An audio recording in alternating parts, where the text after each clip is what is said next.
To begin tabbing your study guide, locate your study guide tabs.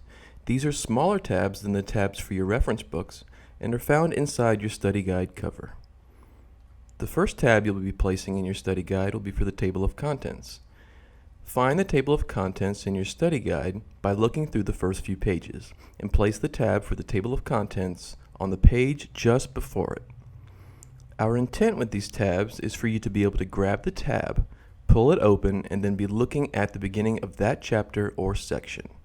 For example, if chapter 1 starts on page 23, you would place the tab on page 21. If chapter 2 starts on page 45, you would place the tab on page 43, and so on. Next, scan the table of contents for how the chapters are arranged. Pay close attention to the table of contents because they are essentially a roadmap for how your study guide is laid out. Write down the number and/or letter for each chapter on your study guide tabs and place them appropriately.